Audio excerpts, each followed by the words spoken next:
If you look at all the BRICS member states, I think Indian cinema is more popular in Russia than any other BRICS country. I think we even have a separate channel on TV that shows Indian cinema day and night. Therefore, our interest in Indian cinema is huge. क्या Vladimir Putin को Indian फिल्में बहुत पसंद है या Russia में Indian फिल्में बहुत पसंद की जाती हैं? असल में हाल ही में अपने स्टेटमेंट में जो आपने इस वीडियो में देखा, रशियन प्रेसिडेंट व्लादिमीर पुतिन ने क्लियरली बोला कि रशिया में इंडियन सिनेमा बहुत पॉपुलर है। ब्रिक्स कंट्रीज के मुकाबले तो रशियन लोग इंडियन सिनेमा को देखना बहुत प्रेफर करते हैं और इसीलिए वहाँ के चैनल में तो 24 घंटे इंडियन सिनेमा का एक स्पेसिफिक चैनल है जहाँ केवल इंडियन सिनेमा ही दिखाई जाती है। उन्होंने कहा कि वो स्वागत करते हैं इंडियन सिनेमा का और हाल ही में होने वाली ब्रिक्स की मीटिंग जो अगले ही हफ्ते है, जिसमें कि आपके Indian prime minister Narendra Modi Russia के प्रेसिडेंट व्लादिमीर पुतिन से मिलेंगे, वहाँ उन्होंने कहा है कि वो बातचीत करेंगे जिससे इंडियन सिनेमा और रशिया के साथ कोलैबोरेट कर पाए, दोनों के बीच में और आदान प्रदान बढ़े। पर क्या इंडियन सिनेमा सही में रशिया में इतना पॉपुलर है और क्या ये चीज़ें जो वो करना चाहते हैं हो पाएगा? क्या उनको ऑप्टिमिज्म है कि बॉलीवुड के साथ कोलैबोरेशन बढ़ेगा? ये एक रियलिटी है या फिर ये सिर्फ एक ख्वाब है? असल में व्लादिमीर पुतिन का ये कहना कि वो इंडियन फिल्मों को प्रमोट करना चाहते हैं रशिया में कोई छोटा मैटर नहीं है और ये दिखाता है इतिहास जहां भारतीय फिल्में रशिया में बहुत पॉपुलर हुआ करती थी। खासतौर पे बॉलीवुड फिल्मों का तो एक पूरा जमावड़ा था रशिया के ऊपर। एक समय में रशिया के स्टार्स की गिनती में राज कपूर, मिथुन चक्रवर्ती जैसे लोग हुआ करते थे और हाल में भी दोबारा एक एप्रिसिएशन देखने को मिला है जहां पुष्पा जैसी फिल्म ने वहां 10 करोड़ रुपए से भी ज़्यादा कमाई की है। इंडिया की अब तक की सबसे बड़ी हिट बन चुकी है रशिया में पुष्पा, और पठान जैसी फिल्में, जवान जैसी फिल्में लगातार वहां शूट हो रही हैं, जिसका मतलब है कि भारतीय बड़े प्रोडक्शन हाउसेस और बड़े स्टार्स रशिया में शूट कर रहे हैं और रशिया की popularity as a shooting destination in Bollywood बढ़ रही है। पर इसके पीछे वजह क्या है? इसके पीछे वजह यह है कि रशिया इंडियन फिल्मों को प्रोवाइड कर रहा है रिबेट, कि अगर आप वहाँ शूट करेंगे तो आपको सब्सिडी मिलेगी, ग्रांट मिलेगी और एक ऐसा टेरेन मिलेगा जिसको शूट करने से आपकी फिल्में को चार चांद लग जाएगा। और ये सब बातें ध्यान में रखते हुए ही व्लादिमीर पुतिन ने कहा है कि जो अभी हाल में ब्रिक्स की मीटिंग कजान में होने वाली है 22-23 अक्टूबर को, कजान रशिया का एक शहर है,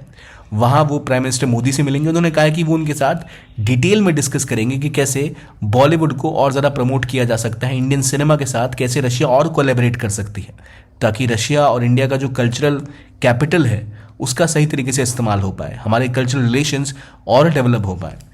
इंडियन फिल्में रशिया में शूट होनी स्टार्ट हो गई हैं और इसके पीछे वजह क्या है? टैक्स। अगर आप यूके यूएस में जाते हैं तो आपको तगड़ा टैक्स भी देना पड़ता है, इंडियन गवर्नमेंट से भी आप टैक्स देते हैं, पर वहाँ पर आपको उन जगहों की लोकेशंस में शूट करने पर कुछ देशों में रिबेट भी मिलती है। पर अगर इंडियन फिल्में यूएसए में लॉस एंजलिस में अगर शूट होती हैं, मान लो उस फिल्म में अगर 100 रुपये खर्च हो रहा है तो वही फिल्म रशिया के सेंट पीटर्सबर्ग या मॉस्को में शूट की जाए तो 20 रुपये में शूट होगी 100 के बदले में। अगर आप बुडापेस्ट में उसको 100 रुपये में शूट करते हैं तो वो रशिया में केवल 50 रुपये में शूट कर सकते हैं। और वहाँ के मिनिस्टर्स ने डायरेक्टली बोला है कि हम इंडियन फिल्म इंडस्ट्री के साथ लगातार कोलैबोरेट करेंगे ताकि वो और आसानी के साथ शूट कर पाएँ। उनको प्राइमरी अप्रूवल दिया जाएगा, उनको फैसिलिटेट किया जाएगा। और भारतीय फिल्मों का इतिहास भी रशिया में ऐसा रहा है जहां राज कपूर और कई ऐसे स्टार्स काफ़ी पॉपुलर रहे हैं। उसके बैक पर अगर भारतीय फिल्में जब उस समय में रशिया में शूट हुआ करती थी, जब यूएसएसआर हुआ करता था रशिया, उस वक्त यूएसएसआर में जो पॉपुलैरिटी राज कपूर या अमिताभ बच्चन की हुआ करती थी सेंट्रल एशिया में, जो कजाकिस्तान उज्बेकिस्तान आज है, वो उस समय में यूएसएसआर का पार्ट हुआ करता था। वहाँ इंडियन फिल्में और इंडियन स्टार्स बड़े स्टार्स की तरह देखे जाते थे। उसी तरह आप देखो मिथुन चक्रवर्ती की जिमी जिमी जिमी, इनको जिमी के नाम से जाना जाता था, काफ़ी सालों तक ये रशिया में काफ़ी पॉपुलर रहे और आज भी वहाँ उतने ही पॉपुलर है कई धड़ों में। तो मिथुन चक्रवर्ती जिस लेवल के स्टार वहाँ बन गए,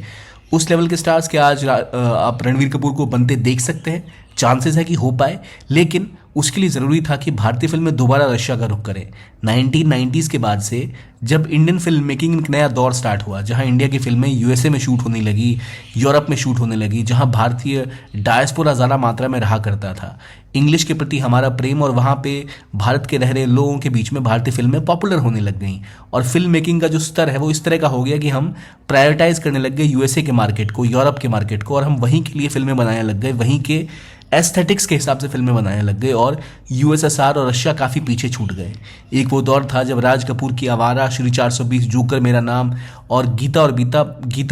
और गीता बहुत पॉपुलर फिल्में हुआ करती थी यूएसएसआर में, रशिया में। और जैसे मैंने आपको बताया ऑलरेडी मिथुन चक्रवर्ती एक स्टार की तरह देखे जाते थे। अगर आज की तुलना की जाए तो आज की रेट में $100 मिलियन के आसपास की कमाई की होगी डिस्को डांसर ने रशिया में, जो इंडिया से भी कहीं ज़्यादा थी, जो मिथुन चक्रवर्ती की एक फिल्म थी 1982 की, वो आज भी याद की जाती है रशिया में। तो जो एक पुराना इतिहास था इंडियन फिल्मों का रशिया में, उसको जोड़ने की ज़रूरत है। अब आज अगर भारतीय फिल्में दोबारा रशिया में ज़्यादा से ज़्यादा बनेंगी तो रशिया के लोग इंडिया को देखेंगे, वो इंडिया आना चाहेंगे। ऑलरेडी गोवा को रशिया की एक डेस्टिनेशन की तरह देखा जाता है, जहाँ मैक्सिमम जो टूरिस्ट हैं उसमें लीजर टूरिज्म जो होता है उनमें बड़ा सेक्टर जो है वो रशिया से आता है। इंडियन फिल्म में जितनी रशिया की जनरेशन देखेंगी वो इंडिया की ओर आना चाहेंगी। इंडिया में टूरिज्म को बढ़ावा मिलेगा, इन्वेस्टमेंट को बढ़ावा मिलेगा, और जितनी इंडियन मूवी रशिया में शूट होंगी वहाँ हमें रशिया के टेरेन देखने को मिलेंगे, रशिया का देश देखने को मिलेगा, तो हमारे लोग भी रशिया जाना प्रेफर करेंगे। ऑलरेडी बातें ये भी चल रही है कि रशिया के लिए वीज़ा फ्री हो सकेगा इंडिया के टूरिस्ट के लिए। तो जैसे ही वो वीज़ा फ्री होता है, फ्लाइट्स वहाँ आनी जानी बढ़ेंगी, और भारत की फिल्मों में अगर रशिया को दिखाया जाएगा, भारत की फिल्में रशिया में शूट होंगी, तो दोनों ही देश के लोग एक दूसरे को जान पाएंगे और बेहतर तरीके से, और प्रोत्साहित होंगे दूसरे के देश को ट्रैवल करने के लिए। फॉर एग्जाम्पल, रिसेंटली पठान, जवान, टाइगर 3, गोट लाइफ जैसी फिल्में जो रशिया में शूट हुई, मॉस्को में शूट हुई, वो क्योंकि अमेरिका और हंगरी के मुकाबले बहुत सस्ती है, तो इनकी शूटिंग वहाँ हुई, तो वहाँ के लोग और वहाँ के व्यक्तियों को, वहाँ के टेक्नीशियंस को इन फिल्मों के क्रू में रोज़गार मिला, वहाँ जॉब क्रिएट हुई। तो और फिल्में वहाँ शूट होने जाएंगी तो वहाँ और जॉब क्रिएशन होगा, वहाँ के लोगों को फिल्मों में काम भी मिलेगा, और वहाँ के लोग जब इंडियन फिल्में देखेंगे तो इंडिया आना चाहेंगे, और इंडियन फिल्में जब वहाँ शूट होंगी तो हम वहाँ की जगह देखेंगे, हमें वहाँ की खूबसूरती दिखेगी, तो हमें पता लगेगा कि भाई केवल स्विट्ज़रलैंड ही वो जगह नहीं जहाँ खूबसूरत पहाड़ है, आप रशिया भी जा सकते हैं, केवल अमेरिका में ही खूबसूरत वादियाँ नहीं हैं, आप और जगहों पे भी जा सकते हैं। और रशिया तो काफ़ी सस्ता भी है और भारतीय टूरिस्टों के लिए काफ़ी वार्म भी है, यानी स्वागत किया जाता है भारतीय लोगों का वहाँ। वेस्ट के मुकाबले ऐसे नहीं कि आपको एज अ दुनिया भर के प्रूफ देने पड़ते हैं तब आपको एक वीज़ा मिलता है, यहाँ ऐसा नहीं है, आपको वीज़ा आसानी से मिल जाएगा, और प्लस वीज़ा फ्री होने के बाद तो यहाँ पर और टूरिज्म बढ़ने की संभावना है, और मौका है कि जैसे हम ऑयल, टेक्नोलॉजी, ट्रेड, हर सेक्टर में रशिया के साथ कोलैबोरेशन बढ़ा रहे हैं, तो वहाँ बॉलीवुड, हॉलीवुड या बॉलीवुड के साथ बाकी जो तमिल फिल्म इंडस्ट्री है, तेलुगु फिल्म इंडस्ट्री है, वो और कोलैबोरेशन बढ़ा सकती है रशिया के साथ, जहाँ बेहतर अपॉर्चुनिटी है इंडिया कोलैबोरेट करे रशिया के साथ। और इसी को ध्यान में रखते हुए भारत की कोलैबोरेशन बढ़ रही है रशिया के साथ, और अगर ऐसे सेट्स और ऐसे ट्रेन हमें देखने को रशिया में मिल सकती हैं और वो कम कीमत में अगर उपलब्ध हो सकती हैं, तो भारतीय फिल्म मेकर्स को वहाँ और फिल्में शूट करनी चाहिए। क्या आपको लगता है कि भारत और रशिया का कोलैबोरेशन सिनेमा के क्षेत्र में और बढ़ पाएगा अगर कोई एग्रीमेंट इंडिया और रशिया के बीच होता है ब्रिक्स के समिट के दौरान? तो ये रिश्ते और ज़्यादा बढ़ेंगे। ये था आज का वीडियो, देखने के लिए बहुत बहुत धन्यवाद। कीप ऑन वॉचिंग ज्ञान।